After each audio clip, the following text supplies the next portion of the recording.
उत्तर प्रदेश विधानसभा चुनाव 2027 के लिए अगर ग्राउंड जीरो की राजनीति और अब तक के चुनावी रुझानों को आधार बनाया जाए तो अखिलेश यादव के सामने बीजेपी की योगी आदित्यनाथ सरकार को घेरने के लिए सबसे असरदार मुद्दे वो होंगे जो सीधे युवा, किसान, रोजगार, महंगाई और कानून व्यवस्था से जुड़े हैं।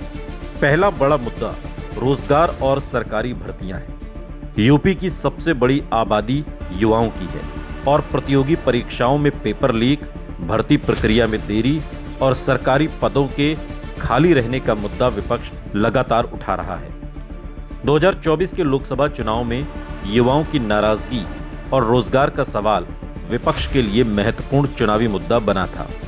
अखिलेश यहां सवाल उठा सकते हैं कि 10 साल की सत्ता के बाद कितनी स्थायी सरकारी नौकरियां मिली, कितनी भर्तियां पूरी हुई और पेपर लीक रोकने के लिए सरकार ने क्या ठोस व्यवस्था बनाई। दूसरा बड़ा मुद्दा किसान और ग्रामीण अर्थव्यवस्था होगा। गन्ने का भुगतान, एमएसपी, आवारा पशु, डीजल, खाद की लागत और ग्रामीण रोजगार जैसे सवाल पश्चिमी यूपी से लेकर पूर्वांचल तक अलग अलग रूपों में मौजूद हैं। गन्ना किसानों के लिए भुगतान की स्थिति में सुधार के सरकारी दावे हैं, लेकिन विपक्ष बकाया भुगतान और खेती की बढ़ती लागत को चुनावी मुद्दा बना सकता है। तीसरा बड़ा मुद्दा महिलाओं की सुरक्षा और कानून व्यवस्था है। योगी सरकार की सबसे बड़ी राजनीतिक ताकतों में कानून व्यवस्था का दावा रहा है। इसलिए अखिलेश को केवल अपराध के आंकड़े गिनाने की बजाय महिला सुरक्षा, पुलिस व्यवस्था, एफआईआर और न्याय मिलने में लगने वाले समय जैसे मुद्दों पर स्थानीय उदाहरणों के साथ सवाल उठाने होंगे।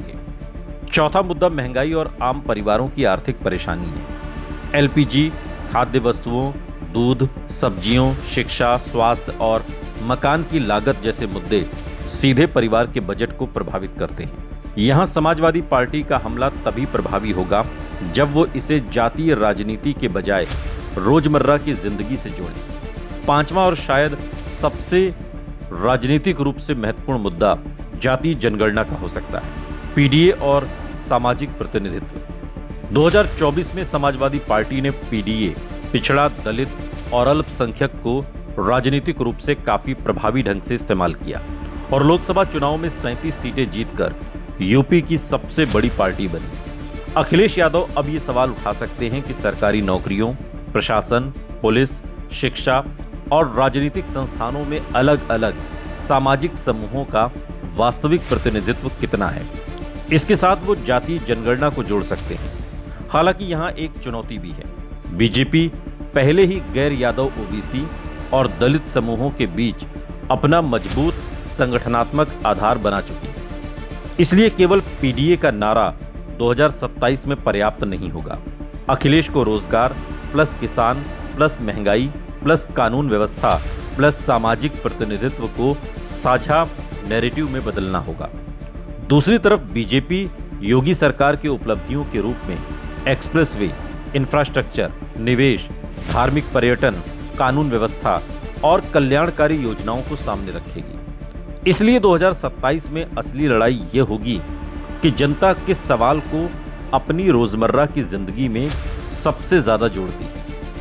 आकलन के अनुसार रोजगार, भर्ती और महंगाई सबसे व्यापक मुद्दे हो सकते हैं। किसान और आवारा पशु ग्रामीण इलाकों में प्रभाव डाल सकते हैं। कानून व्यवस्था और महिला सुरक्षा बीजेपी के सबसे मजबूत दावे को चुनौती देने का अवसर देंगे और जातीय जनगणना, पीडीए समाजवादी पार्टी को सामाजिक गठबंधन बनाने में मदद कर सकते हैं। लेकिन इनमें से कोई भी मुद्दा अपने आप चुनाव नहीं जिताएगा। 2027 में उम्मीदवार, गठबंधन, बीएसपी की भूमिका, गैर यादव ओबीसी और गैर जाटव दलित वोट का रुख और स्थानीय सीटों का समीकरण भी निर्णायक होगा। लेकिन ये वो 5 बड़े मुद्दे हो सकते हैं जिन पर समाजवादी पार्टी के अध्यक्ष अखिलेश यादव उत्तर प्रदेश की 10 साल की योगी आदित्यनाथ सरकार को घेर सकें।